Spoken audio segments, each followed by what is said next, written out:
For more than 2 decades, a group of men who grew up in a Mississauga neighborhood kept a secret that they say altered the course of their lives. As young boys, they attended the same church group, and some went to a church-run summer camp. The boys fell victim to a youth group leader and a counselor who preyed on their innocence. And now, for the first time, they are speaking publicly through Global News. The Global News has agreed to protect their identities. Our Caryn Lieberman joins us with more. These men described suffering sexual abuse at the hands of a person they trusted, and it was decades before police were finally alerted, investigated, and charged Garth Bent. And now the men are suing not only their abuser, but also the Anglican Church of Canada. In part one of our coverage, we hear from 3 of these men as they reveal the secrets they kept for years, and a warning, some of the details may be difficult to hear. So many of my friends, half of my neighborhood, went there. The whole weekend was taken up being around friends, but in a structured environment where we felt safe. It was the early 1980s. Lots of kids from Clarkson, a quiet community in Mississauga, would spend weeknights and weekends at St. Bride's Church, where they attended youth group.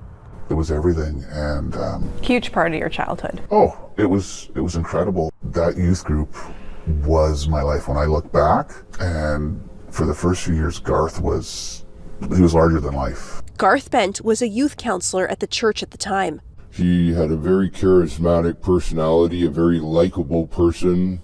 He led the youth group in prayer and in spiritual songs. To this day, I still remember some of the songs. Bent also worked at a camp in Port Sydney, run by the InterVarsity Christian organization. I was around 10 years old when I met Garth Bent. He recalled being encouraged by Bent to attend Ontario Pioneer Camp north of Toronto one summer. I thought it was going to be a really great idea. I love the outdoors. And they offered a canoe trip. And that's where Garth Bent sexually molested me. Global News has court documents confirming the abuse. As trip director, Bent would plan and supervise extended canoe trips with young boys. And each night, Garth Bent would choose a child to sleep in his tent. I was terrified. The sexual abuse was also happening at Bent's home in Mississauga, as indicated in the court documents. Whoever could hand out the most brochures was going to win a night to go to Garth's place. I was a kid.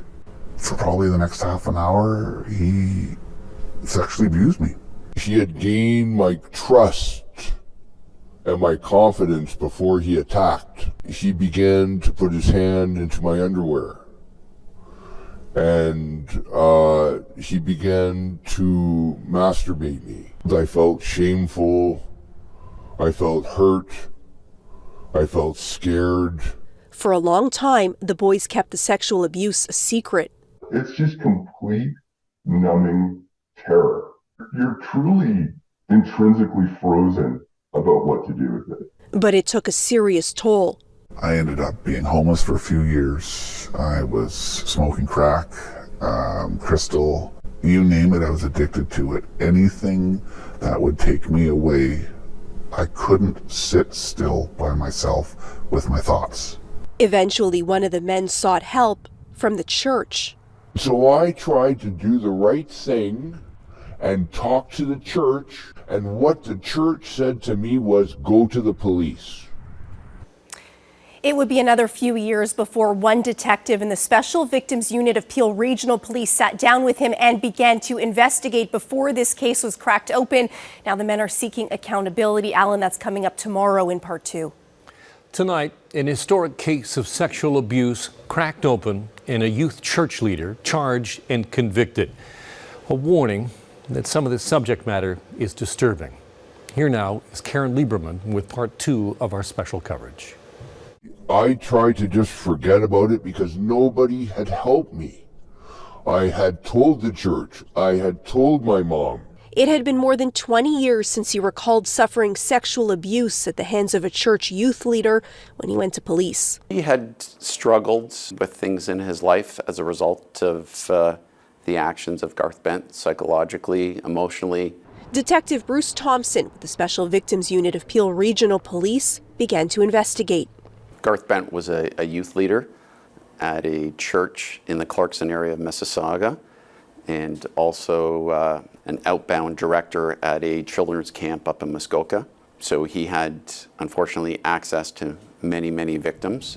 He would have sleepovers, and then one, quote, chosen or lucky boy would get to sleep over at his apartment by themselves, or on a canoe trip up in Muskoka and elsewhere in the province. He would have one boy come into his tent at night.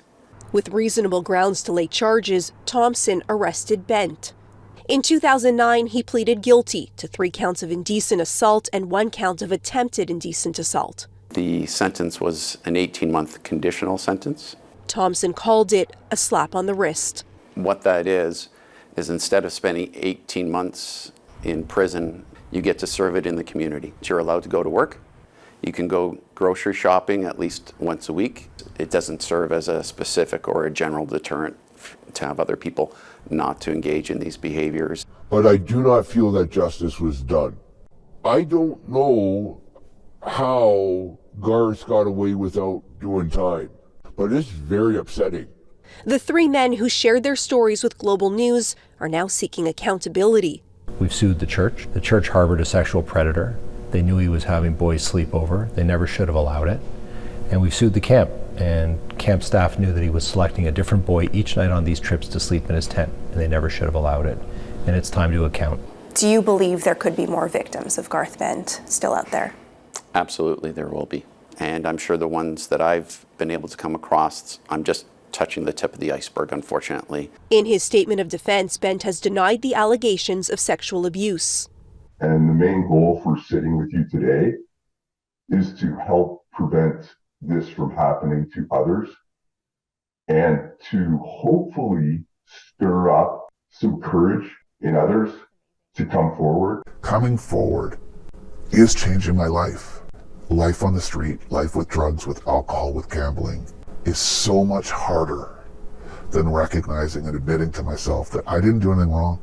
I don't want in Canada for what happened to me to happen to another kid.